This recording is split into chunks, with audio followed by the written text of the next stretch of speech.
ഞാൻ നിങ്ങളുടെ super star Bramayugam Mathews.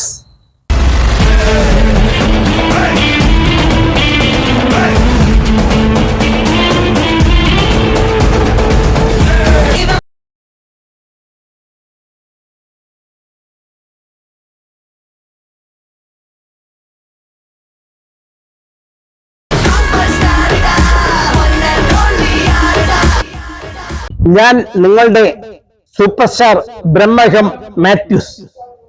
നമ്മളുടെ ഇന്ന് എന്നോടൊപ്പം ഇവിടെ ഇരിക്കുന്ന വ്യക്തി ഒരു സാമൂഹ്യ സാംസ്കാരിക രാഷ്ട്രീയ രംഗങ്ങളിൽ നിറഞ്ഞു നിൽക്കുന്ന ഒരു വ്യക്തിത്വവും സിനിമാ മേഖലയിലെ പ്രൊഡ്യൂസറും അതിനോടൊപ്പം തന്നെ ഡിസ്ട്രിബ്യൂട്ടറും അതിലുപരിയായി കോൺഗ്രസിനോട് ആഭിമുഖ്യമുള്ള INTUC-യുടെ പോഷക സംഘടനയായിട്ടുള്ള കലാരംഗത്ത് പ്രവർത്തിക്കുന്ന ഇപ്റ്റ എന്ന സിനിമാ മേഖലയിലുള്ള സംഘടനയുടെ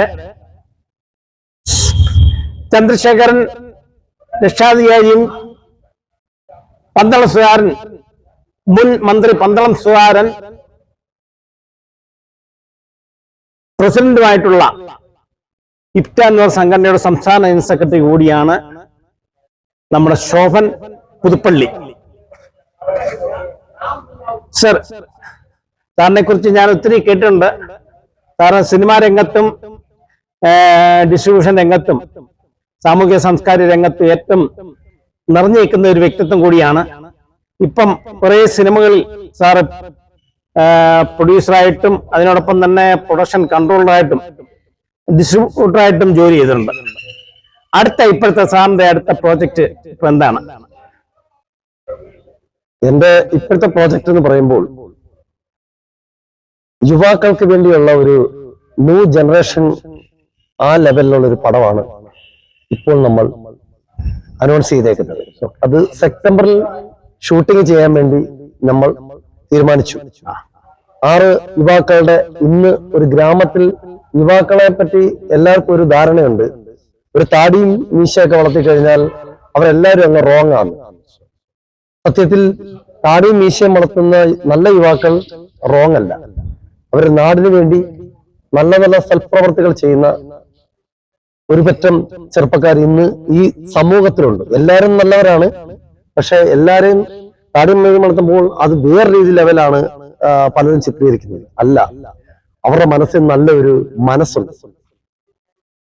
അതിന് സാക്ഷ്യപ്പെടുത്തിക്കൊണ്ടുള്ള ഒരു പടമാണ് മൈ ഫ്രീക്കൻസ് എന്ന സാമൂഹ്യ പശ്ചാത്തലത്തിലുള്ള ഒരു നല്ല ഒരു ചിത്രം നമ്മൾ അണിയറയിൽ ഇപ്പോൾ ഒരുങ്ങിക്കൊണ്ടിരിക്കുകയാണ്.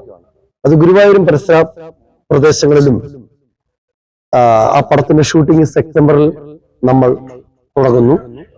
അപ്പം അതിന്റെ അണിയറ പ്രവർത്തനങ്ങൾ നമ്മളിപ്പോൾ നടത്തുന്നു. ആരൊക്കെയാണ് ഇത് മലയാള സിനിമയിലെ ഒരു പറ്റം ഇന്ന് ഈ വെള്ളിത്തിരയിൽ നിറഞ്ഞു നിൽക്കുന്ന ഒരു പറ്റം നല്ല നല്ല താരങ്ങൾ അണിയിച്ചൊരുക്കുന്ന പടമാണ്. ആ പടത്തിന് ആക്ഷനും അതിനുപരി നല്ല കോറിയോഗ്രാഫി, നല്ല ഡാൻസ്, അതിനുപരി സെന്റിമെന്റ്സ് എല്ലാം കൂടി കോർത്തിണക്കിക്കൊണ്ടാണ് ഈ പടം പ്രിയൻ തൃപ്രയാർ, അതിനുപരി മധു പുതുപ്പള്ളി. ഇത് ഡയറക്റ്റ് ചെയ്യുന്നത് മുരളി ഗുരുവായൂർ എന്ന് പറഞ്ഞ ഒരു സിനിമാ രംഗത്തോട്ട് ഒരുപാട് വർഷങ്ങൾ കൊണ്ട് വർക്ക് ചെയ്യുന്ന ആളാണ്.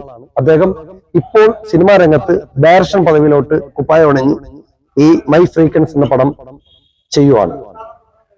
അതൊരു നല്ല രീതിയിലായിരിക്കും അതിന്റെ തുടക്കം. കാര്യം അതേപോലത്തെ ഒരു സബ്ജക്റ്റാണ് ഇതിന്റെ സബ്ജക്ട് ചെയ്തിരിക്കുന്ന ശ്രീ പ്രിയൻ തൃപ്രയാർ. അദ്ദേഹം നന്നായിട്ട് തന്നെ കഥ എഴുതിയിട്ടുണ്ട്. അതിന് സപ്പോർട്ട് ചെയ്യുന്നത് മധു പുതുപ്പള്ളി എന്ന ഒരു കഥയെഴുത്തുകാരനും കൂടിയാണ്.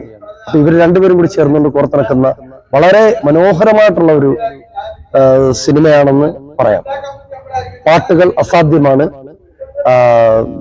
ഇന്ന് കഴിഞ്ഞ വർഷത്തെ ഓസ്കാർ ജേതാവ് കീരവാണി ആണ് സംഗീതം നയിക്കുന്നത്. വയലാർ ശരത്ചന്ദ്ര വർമ്മ, റഫീഖ് അഹമ്മദ്, സെയ്ദ് പുതുപ്പള്ളി, അങ്ങനെ ഒരുപറ്റം നല്ല ഗാനരചയിതാക്കളുടെ അണിയിച്ചൊരുക്കിയ വളരെ മനോഹരമായിട്ടുള്ള ഗാനങ്ങളാണ് ശ്രീ കീരവാണി സാർ അത് കമ്പോസ് ചെയ്യുന്നത്. ഏതായാലും ഈ സിനിമ ആക്ഷന് പ്രാധാന്യം കൊടുത്തുകൊണ്ട് സെപ്റ്റംബറിൽ നമ്മൾ ഗുരുവായൂരും പരിസര പ്രദേശങ്ങളിലും ഷൂട്ടിംഗ് ആരംഭിക്കുകയാണ്. ഇതാണ് ആരാണ് ഇത് സിനിമ ഡയറക്ട് ചെയ്യുന്നത്? മുരളി ഗുരുവായൂർ എന്ന് പറയുന്ന ഒരു പുതിയ ഡയറക്ടർ. പുള്ളി ഒരുപാട് സിനിമയിൽ അസോസിയേറ്റ് ചെയ്യുന്നതാണ്. ഇപ്പോൾ ഇൻഡിപെൻഡന്റ് ആയിട്ട് പുള്ളി ഇത് ഡയറക്ട് ചെയ്യുന്നത്. ഇതിന്റെ വളരെ നല്ല ഡയറക്ടറാണ്. ബിഗ് ബഡ്ജറ്റ് ആണോ ലോ ബഡ്ജറ്റ്? ഹൈ ബഡ്ജറ്റ് ആണ്. ഹൈ ബഡ്ജറ്റിലെ പടമാണ്. 2 ഭാഷയിലാണ് ഈ പടം ചെയ്യുന്നത്. മലയാളം, തമിഴ് ഈ 2 ഭാഷയിലാണ് ഈ പടം ചെയ്യുന്നത്. ഇത് ജനുവരിയിൽ ഈ പടം നമ്മൾ റിലീസിംഗിന് വേണ്ടി നയനപെക്സ് പ്രൈവറ്റ് ലിമിറ്റഡ് കമ്പനിയാണ് ഇത് കേരളത്തിലും തമിഴ്നാട്ടിലും ഇത് റിലീസിംഗിന് എടുത്തേക്കുന്നത്. ഇതാണ് ഒരു പറ്റം ചെറുപ്പക്കാരുടെ സ്റ്റോറി പറയുന്ന കഥയാണ് ഇത്, അല്ലേ? അതെ, സ്റ്റോറിയാണ്. ഇന്ന് നാട്ടിൽ വളരെ പ്രാധാന്യം കൊടുക്കുന്ന ഒരു സംഭവമാണ്. സമൂഹത്തിൽ യുവാക്കൾ വഴിതെറ്റുന്നു, അവരെ ആരും അങ്ങോട്ട് മൈൻഡ് ചെയ്യുന്നില്ല. പക്ഷെ നമ്മുടെ മൈ ഫ്രീക്കൻ സിനിമയ്ക്കകത്ത് അങ്ങനല്ല.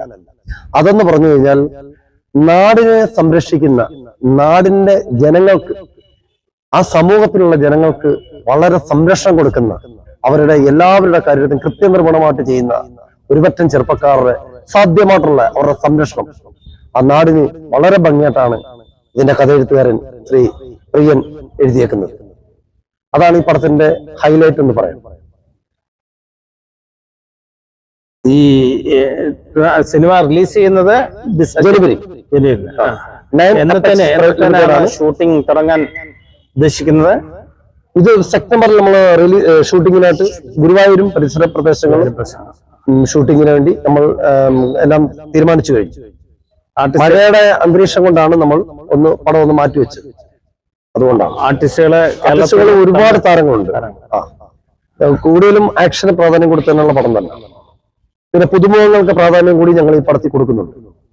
പിന്നെ നമ്മുടെ സംഘടനയായ ഇഷ്ട സിനിമാ സംഘടനയിലെ ഒരുപറ്റം കലാകാരന്മാർക്കും കലാകാരികൾക്കും അതിനുപരി നല്ല ടെക്നീഷ്യന്മാർക്കും കൂടി ഇതിനകത്ത് ഞങ്ങൾ അവസരം ഒരുക്കി കൊടുക്കുന്നുണ്ട്. കാര്യം ആ സിനിമയെ സംബന്ധിച്ച് പറയുമ്പോൾ ഒരുപറ്റം നല്ല കഴിവുള്ള ആൾക്കാർ ഇന്ന് ഈ സമൂഹത്തിൽ, അല്ലെങ്കിൽ നമ്മുടെ ഈ കൊച്ചു കേരളത്തിൽ, അല്ലെങ്കിൽ നമ്മുടെ ഈ ലോകത്ത് ഉണ്ട്. പക്ഷെ അവർക്ക് ഒരു വഴി തുറന്നു കൊടുക്കുന്നില്ല.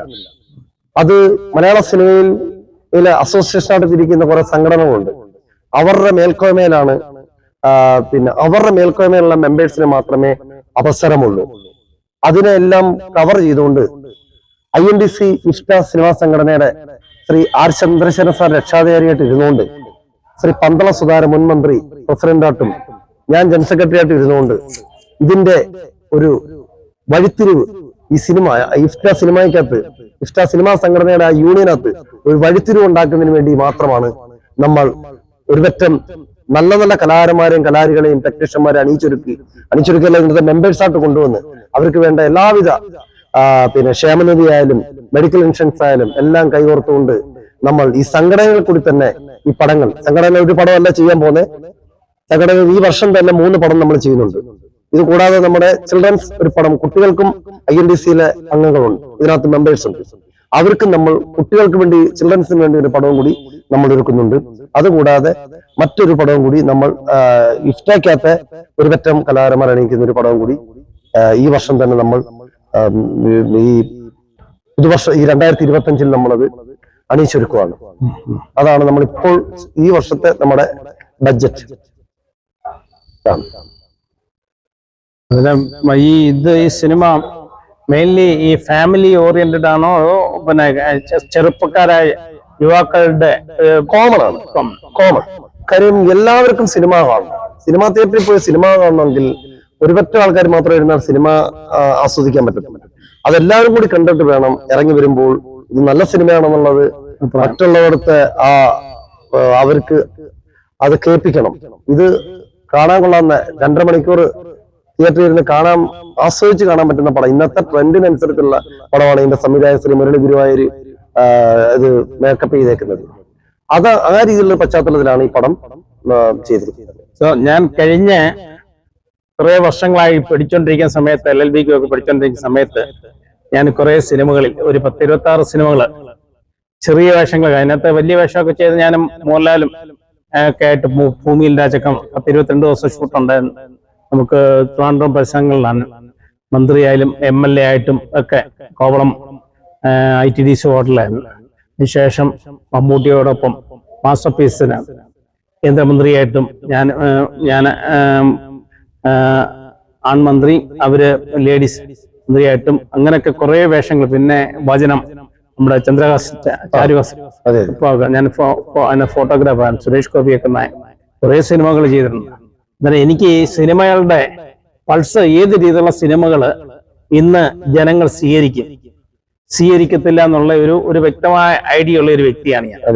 ജനങ്ങളുടെ അഭിരുചിക്കനുസരിച്ച് സിനിമ എടുത്തു കഴിഞ്ഞാൽ ഏത് സിനിമയും അത് സാർ പറഞ്ഞ യാഥാർത്ഥ്യ കാര്യമാണ്. കാലഘട്ടത്തിനനുസരിച്ചുള്ള കഥകൾ ഇന്നത്തെ പശ്ചാത്തലത്തിൽ കൊണ്ടുവരണം. കാര്യം യുവാക്കൾക്ക് ഏറ്റവും ഹരം എന്ന് പറഞ്ഞു കഴിഞ്ഞാൽ ഇന്ന് നടക്കുന്ന, ഈ നാട്ടിൽ നടക്കുന്ന സമ്പ്രദായത്തിനനുസരിച്ചാണ് അവരും അരങ്ങേറുന്നത്. അപ്പൊ ആ ഒരു പശ്ചാത്തലത്തിലുള്ള ഒരു പടം നമുക്ക് കോർത്തിണക്കിയാൽ അതിന് കാണാനേ തിയേറ്ററിൽ ആള് കാണും. ഒരു പുരാണ പടം കൊണ്ടുവച്ചു കഴിഞ്ഞാൽ അതിന് ആള് കാണുമല്ല. നേരെ മറിച്ച് അതിന് അർത്ഥമുണ്ട്. എന്നാൽ ഇപ്പോഴത്തെ കാലഘട്ടത്തിന് അർത്ഥമില്ലെന്നല്ല പറയുന്നത്, എല്ലാത്തിനും സാമ്യങ്ങളോട്ടുള്ളതാണ്. പക്ഷെ അത് കാണാനുള്ള സമയം ഇവർക്കില്ല. ഇന്നത്തെ യുവാക്കളുടെ ഒരു ഹരമാണ്.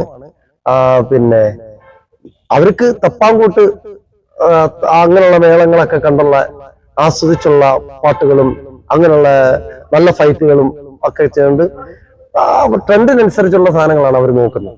കലാമൂല്യമുള്ള സിനിമകൾ ജനങ്ങൾ സ്വീകരിക്കുന്നു എന്നുള്ള ഒരു തെളിവാണ് തുടരും. അതേപോലെ തന്നെ ഈ പ്രേമലു, രണ്ട് പിന്നെ കുട്ടികൾ തമ്മിലുള്ള ഇന്ററാക്ഷനും അതിനോടൊപ്പം തന്നെയുള്ള സംഭവവാസങ്ങളാണ്. പക്ഷെ അത് വെറും ചെറിയ ബഡ്ജറ്റിൽ എടുത്ത സിനിമ അത് എത്രയോ കോടി കളക്ട് ചെയ്തു. പഴയതുപോലെ 100 കോടി ക്ലബിലൊക്കെ കളക്ട് ചെയ്യുന്ന രീതിയിൽ പ്രേമലു ഭയങ്കരമായിട്ട്, അതിനകത്ത് വേറെ ഒന്നുമില്ല. അവർ 2 ലൊക്കേഷൻ, ഒന്ന് ഹൈദരാബാദിലും ഇവിടെ വെച്ച് ഷൂട്ട് ചെയ്തു. അത് ജനങ്ങൾ സ്വീകരിച്ചു. അതാണ് ഇന്നും ചെറുപ്പക്കാരുടെ ഇടയിൽ ഈ പ്രേമലു എന്ന് പറഞ്ഞ ആ കഥാപാത്രമൊക്കെ എന്നും ഇത് ചെയ്യും. അതേപോലെ ഇപ്പൊ തുടരും എന്ന് പറഞ്ഞ മോഹൻലാലിന്റെ സിനിമ, അതും തിയേറ്ററുകളിൽ ഭയങ്കരമായിട്ട്, അതിനത്ര പ്രൊഡക്ഷൻ കോസ്റ്റ് ഒന്നും ഇല്ല. അതേപോലുള്ള സിനിമകൾ എപ്പോഴും ജനങ്ങൾ സ്വീകരിക്കുന്നു എന്നതിനുള്ള ഒരു തെളിവാണ്. അതുപോലെ നല്ല സിനിമകൾ എടുക്കാൻ സാറ് പറഞ്ഞതിനകത്ത് ഒരുപാട് യാഥാർത്ഥ്യമുണ്ട്. തുടരും എന്ന സിനിമ എന്ന് പറയുമ്പോൾ അതിന്റെ സബ്ജക്റ്റിന് ഒരു വിലയുണ്ട്. ആ സബ്ജക്റ്റ് വളരെ ഭംഗിയായിട്ടാണ് തരൺമൂർത്തി അത് നന്നായിട്ട് തന്നെ ഡയറക്ട് ചെയ്തേക്കുന്നത്. അതിന് ഉദാഹരണം എന്ന് പറഞ്ഞാൽ അതിന് ആ കഥാപാത്രം വൃത്തിയായിട്ട് ചെയ്ത നമ്മുടെ ലാലേട്ടൻ അത് വളരെ ഭംഗിയായിട്ട് തന്നെ പ്രേക്ഷകരുടെ മുന്നിൽ അത് കാണിച്ചു കൊടുത്തിട്ടുണ്ട്. അതാണ് ആ കഥാപാത്രത്തിന്റെ ഹൈലൈറ്റ്. അതിനും ഉപരി അതിനകത്ത് മറ്റ് കുതിരോട്ടപ്പു ചേട്ടന്റെ മകൻ ബിനുപ്പപ്പു വളരെ നന്നായിട്ട് ചെയ്തു. പുതിയതായിട്ട് വന്ന താരം, നമ്മുടെ പുതിയ വില്ലൻ വേഷം ചെയ്ത നമ്മുടെ ആലപ്പുഴക്കാരൻ ചേട്ടൻ, ലോകത്തറിയപ്പെടുന്ന ഏറ്റവും വലിയ പരസ്യ ഡയറക്ടറാണ്. പക്ഷെ ഈ പടത്തിനകത്ത് അദ്ദേഹം വളരെ ഭംഗിയായിട്ട് തന്നെ ആ വില്ലൻ വേഷം ചെയ്തു. ആ നെഗറ്റീവ് കഥാപാത്രം വളരെ ഭംഗിയായിട്ട് അദ്ദേഹം ചെയ്തത്. അപ്പോൾ ഇതെല്ലാം പ്രേക്ഷകർക്ക് അങ്ങോട്ട് ഇഷ്ടപ്പെട്ടു, പ്രേക്ഷകർ ഏറ്റെടുത്തു. അത് ഏറ്റെടുക്കുന്നതിന്റെ പ്രധാനപ്പെട്ട കാര്യം എന്ന് പറഞ്ഞു കഴിഞ്ഞാൽ നമ്മൾ ഒരു വർക്ക് ചെയ്യുമ്പോൾ അത് ആവശ്യമില്ലാത്ത ഒരു ലാഹോ അങ്ങനെയുള്ള മറ്റു കാര്യങ്ങളൊന്നും ഒരു സിനിമയ്ക്കകത്ത് കൂടുതലായിട്ട് വലിച്ചു നീട്ടരുത്. സിനിമയ്ക്ക് പറ്റുന്ന കഥകൾ മാത്രമേ മെനഞ്ഞെടുത്ത് പടം ചെയ്യാവുള്ളൂ. അങ്ങനെയുള്ള പടം ചെയ്തെങ്കിലേ ഇന്ന് സമൂഹത്തിന് ഇഷ്ടപ്പെടൂ. അത് അങ്ങനെ വെച്ച് ചെയ്യുന്ന ഏത് സബ്ജക്റ്റും ജനങ്ങൾ ഇഷ്ടപ്പെടും. അങ്ങനെ ചെയ്യുന്ന ഒരു പടമാണ് ഞങ്ങൾ ഇപ്പോൾ അണിയിച്ചൊരുക്കുന്ന ഗുരുവായൂർ ഫിലിംസിന്റെ ബാനറിലുള്ള മൈ ഫ്രീക്കൻസ് എന്ന സിനിമ. മുരളി ഗുരുവായൂർ വളരെ ഭംഗിയായിട്ടാണ് ആ പടം കാൽക്കുലേഷൻ ചെയ്തേക്കുന്നത്. അത് അദ്ദേഹം നന്നായിട്ട് തന്നെ ഡയറക്ഷൻ ചെയ്യും. അത് സെപ്റ്റംബറിൽ ആ പടം ഷൂട്ട് ചെയ്ത് ജനുവരിയിൽ ആ പടം റിലീസ് ചെയ്യും. അതിന് യാതൊരു മാറ്റമില്ല, കൃത്യനിഷ്ഠമായിട്ട് തന്നെ നീങ്ങിയിരിക്കും. ഇതാണ് അതിനകത്തുള്ള അഭിപ്രായങ്ങൾ. ഇതിനോടൊപ്പം സാറ് ഡിസ്ട്രിബ്യൂഷൻ കൂടെ സിനിമ ഡിസ്ട്രിബ്യൂഷൻ കൂടെ ഞാൻ ഒരുപാട് പടം, അത് വളരെ വലിയൊരു സംഭവമാണ്. എന്റെ നയനപ്പെക്സ് പ്രൈവറ്റ് ലിമിറ്റഡ് കമ്പനി എന്ന് പറയുന്ന ഒരു കമ്പനി, ഞാനൊരു പടം പ്രൊഡക്ഷൻ കൺട്രോളായിട്ടുള്ള ഒരു ജോലി ഞാൻ ചെയ്യുന്നുണ്ടായിരുന്നു. അപ്പോൾ അന്ന് എൻ്റെ അടുത്ത് കുറച്ച് വ്യക്തികൾ പറഞ്ഞു, നിനക്ക് ഒരുപാട് ബന്ധങ്ങളുണ്ടല്ലോ, അപ്പം എന്തുകൊണ്ട് ഈ പടങ്ങളൊക്കെ എടുത്ത് റിലീസ് ചെയ്തുകൂടെ? അങ്ങനെ ഞങ്ങളൊരു 3 പേര് ചേർന്ന് ഒരു കമ്പനി തുടങ്ങി. ആ 3 പേര് ചേർന്നപ്പോൾ അത് 3 പേരും അത് മുന്നോട്ട് പോകാൻ പറ്റാത്ത ഒരു രീതിയായി.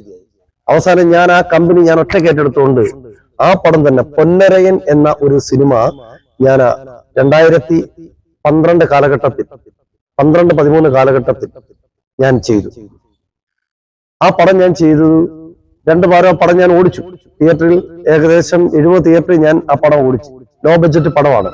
പക്ഷെ ഞാനത് ബാംഗ്ലൂരിലുള്ള ഒരു ടീമാണ് അത് പ്രൊഡ്യൂസ് ചെയ്തേക്കുന്നത്. ജിബിൻ എടവനക്കാട് എന്ന് പറയുന്ന ഒരു ഡയറക്ടറാണ് ആ പടം ഡയറക്ട് ചെയ്തത്. അപ്പൊ ആ പടം ഞാൻ ഏറ്റെടുത്തു. ആ പടം വളരെ ഭംഗിയായിട്ട് എറണാകുളം നഗരത്തിന്റെ ഹൃദയഭാഗത്തുള്ള സരിത ഏറ്റവും വലിയ തിയേറ്ററിൽ തന്നെ ആ പടം ഞാൻ റിലീസും ചെയ്തു. അപ്പം അത്ര വൃത്തിയായിട്ട് ഞാൻ ആ പടം ഡിസ്ട്രിബ്യൂഷൻ ചെയ്ത ഒരു വ്യക്തിയാണ്. അത് കഴിഞ്ഞ് എനിക്ക് ഒരുപാട് പടങ്ങൾ വന്നു, പല പടങ്ങളും എനിക്ക് വന്നു. അതെല്ലാം ഞാൻ ഏറ്റെടുക്കാൻ കാരണം എന്ന് പറഞ്ഞാൽ യുഎഫ്എയിലും ക്യൂബിലും ഇപ്പോഴത്തെ പുതിയ ഫോർമാറ്റ് വെച്ചുകൊണ്ട് ചെയ്തപ്പോൾ പണ്ട് ഫിലിം പെട്ടിയായിരുന്നു, ഇപ്പോൾ എല്ലാം ഡിജിറ്റലായുണ്ട്. എല്ലാവരും ഡിജിറ്റൽ ക്യാമറ വെച്ചുകൊണ്ട് പടം ചെയ്തു വെക്കുവാണ്. പക്ഷെ തിയേറ്ററിൽ എടുക്കാൻ ആളില്ല, ഡിസ്ട്രിബ്യൂട്ടർ ഇല്ല. അങ്ങനെ ഇരുന്നപ്പോൾ യുഎഫ്ഐയിലെ രാജി മേഡം എന്ന് പറയുന്ന എന്റെ മാനേജർ പറഞ്ഞു, സാർ ഞങ്ങൾക്ക് കുറച്ച് ഒരുപാട് പടം പെട്ടിയിൽ ക്യാപ്ചർ ചെയ്ത് വെച്ചേക്കാണ്, അതിൽ നിന്ന് കുറച്ച് പടം എടുത്ത് നിങ്ങൾക്ക് എടുത്താൽ മതി. അങ്ങനെ ഞാൻ കുറെ പടങ്ങൾ, ഇറങ്ങാത്ത പടങ്ങൾ ഞാൻ തിയേറ്ററിൽ വെളിച്ചം കാണിച്ചു. അങ്ങനെ ഒരു പേരെനിക്കുണ്ട്. ഞാൻ ഒരുപാട് പടങ്ങൾ അങ്ങനെ എടുത്ത് ഇറക്കി കാണിച്ചു. ഒരുപാട് ഓടിയില്ലെങ്കിലും കുറെ പടങ്ങൾ ഞാൻ വെളിച്ചം കാണിച്ചു കൊടുത്തു. ആ ഡയറക്ടർമാരൊക്കെ ഇപ്പൊ 2-3 പടം ചെയ്യുന്നുണ്ട്. അവർക്കൊരു വഴികാട്ടി നമ്മൾ കൊടുത്തു. അങ്ങനെ ഇന്ന് വരെ ഞാൻ ഈ നയനപെക്സ് എന്ന പ്രൈവറ്റ് ലിമിറ്റഡ് കമ്പനി ഈ മൈ ഫ്രീക്വൻസി വരെ ഇപ്പൊ എത്തിയേക്കുവാണ്. അതിനു മുമ്പ് ഈ കഴിഞ്ഞ മാസം ഒരു പടം എന്റെ ഇപ്പൊ ഇറങ്ങേണ്ടതുകൊണ്ട് ഹെൽപ്പ് ലൈൻ എന്ന് പറഞ്ഞൊരു പടം, പുതുമുഖങ്ങൾക്ക് പ്രാധാന്യം കൊടുത്തുള്ള ഒരു പടമാണ്, മൊത്തം പുതുമുഖങ്ങളാണ്. അത് കഴിഞ്ഞ മാസം ഇറങ്ങേണ്ടതാണ്. അത് ചില സാങ്കേതിക കാരണങ്ങളാൽ ആ പടം ഞാനൊന്ന് മാറ്റിവെച്ചു. കാര്യം തുടരും പടം ടോപ്പിൽ നിൽക്കുന്ന സമയത്ത് ഈ പടം വന്നു കഴിഞ്ഞാൽ നമുക്ക് നടപടിയാകത്തില്ല. അതുകൊണ്ട് ഞാനത് നെക്സ്റ്റ് മന്തിലേക്ക് ആ പടം റിലീസിങ്ങിന് വേണ്ടി അണിയിച്ചൊരുക്കുവാണ്. 100 തിയേറ്റർ ഉണ്ട് ആ പടത്തിന്. എല്ലാം പുതുമുഖങ്ങളാണ്. വളരെ അസാധ്യമായിട്ടുള്ള 2 പാട്ടുണ്ട്. നല്ല ഒരു ആശ്രമം ചെല്ലപ്പൻ എന്ന് പറയുന്ന ഡയറക്ടറാണ് അതിന്റെ കഥയും തിരക്കഥയും സംവിധാനവും ഒക്കെ നിർവഹിച്ചേക്കുന്നത്. വളരെ ഭംഗിയായിട്ട് ആ പടം ചെയ്തേക്കുന്നു. അതുകൂടാതെ കല്ലുവാഴ ഞാവൽപ്പഴം എന്ന് പറഞ്ഞൊരു പടം ദിലീപ് തോമസ് എന്ന് പറഞ്ഞ ഒരാൾ ഡയറക്ട് ചെയ്തൊരു പടം, അത് ഞാനിപ്പം റിലീസിങ്ങിന് ഒരുങ്ങുവാണ്. പിന്നെ അടുത്ത പടങ്ങൾ ഞാൻ KC ഷിബു എന്ന് പറയുന്ന ഡയറക്ടറാണ്, അദ്ദേഹത്തിന്റെ ഒരു പടം ഞാനിപ്പം ഡിസ്ട്രിബ്യൂഷന് വേണ്ടി എടുക്കുന്നുണ്ട്. അങ്ങനെ കുറെ പടങ്ങൾ ഞാനിപ്പം എന്റെ കമ്പനി ഏറ്റെടുത്തേക്കുവാണ്.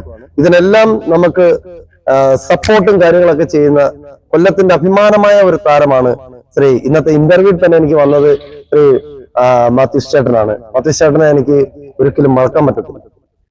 കാര്യം വളരെ ഭംഗിയായിട്ടാണ് അദ്ദേഹം, വളരെ ക്രിയേറ്റീവ് ആയിട്ടാണ് ആ ഒരു വ്യക്തിയെടുത്ത് സംസാരിക്കുന്നതും. അത് ആവശ്യമില്ലാത്തൊരു ടോക്കിംഗ് അദ്ദേഹത്തിന് വായുന്നില്ല. കൃത്യമായിട്ടുള്ള കാര്യം അദ്ദേഹത്തിന് മനസ്സിലാക്കാൻ അറിയാത്ത അദ്ദേഹത്തിനെ വേറെ രീതിയിൽ കാണും. പക്ഷെ അദ്ദേഹം നല്ല വ്യക്തിത്വത്തിനുടമയാണ്. ഞാനോട്ട് കുറെ സഞ്ചരിച്ചു. അന്നേരമൊക്കെ ഞാൻ അദ്ദേഹത്തിനെ മനസ്സിലാക്കിയ ഒരാളാണ് നമ്മുടെ മാത്യു ചേട്ടൻ. മാത്തുക്കുട്ടി എന്നാണ് പുള്ളിയുടെ ഇത് ലേബില്. പക്ഷെ എനിക്ക് ഭയങ്കര ഇഷ്ടപ്പെട്ട ഒരാളാണ്. ഇന്ന് ഈ നടക്കുന്ന ഈ ഇന്റർവ്യൂ കവാടത്തിൽ വെച്ചാണ് മാത്യു ചേട്ടനെ ഞാനൊരു പാട്ടിൽ കൂടിയാണ് ചേട്ടനെ ഞാൻ പരിചയപ്പെടുന്നത് തന്നെ. ഇപ്പോൾ ഞങ്ങൾ ഇവിടം വരെ എനിക്ക് ഒരു ഇന്റർവ്യൂ വരെ എടുക്കാൻ നമ്മുടെ മാത്യു ചേട്ടൻ തന്നെയാണ് അതിന് മുഖ്യ ധാരയിലെത്തിയത്. അതൊക്കെ എനിക്കൊരു ഭയങ്കര സന്തോഷമാണ്. ഇതെല്ലാം സർവേശ്വരന്റെ ഒരു അനുഗ്രഹം എന്ന് പറയാം. അതാണ് വേണ്ടത്. മാത്യു ചേട്ടൻ എന്ന് പറഞ്ഞു കഴിഞ്ഞാൽ ഇപ്പോൾ ഈ സിനിമ ചെയ്യുന്ന മിക്ക സിനിമയും എനിക്ക് വർക്കൗട്ട് പിടിച്ച് എനിക്ക് തന്നേക്കുന്ന ഒരാളാണ്. കൊല്ലത്തിന്റെ വളരെ പ്രധാനപ്പെട്ട ഒരു കക്ഷി എന്ന് പറയാൻ പറ്റത്തില്ല. എല്ലാ ആൾക്കാരുമായിട്ടും ഒരേ മനസ്സ്, ഒരേ ചിരിക്കുന്ന മുഖം. അതാണ് നമ്മുടെ മാത്യു ചേട്ടന്റെ ഏറ്റവും നല്ല ഹൈലൈറ്റ്. എനിക്ക് എത്ര പറഞ്ഞാലും മതി വരത്തില്ല ചേട്ടനെ പറ്റി. വളരെ സന്തോഷമുണ്ട്. ഓക്കെ, നല്ലൊരു ഈ സിനിമയെ കുറിച്ച് ഒരു അവബോധം തന്നതിന് നമ്മുടെ ഇറ്റയുടെ സംസ്ഥാന സെക്രട്ടറി ശോഭൻ പുതുപ്പള്ളിക്ക് എല്ലാവിധ ആശംസയും പ്രാർത്ഥനയും നേരുന്നു. നന്ദി, നമസ്കാരം.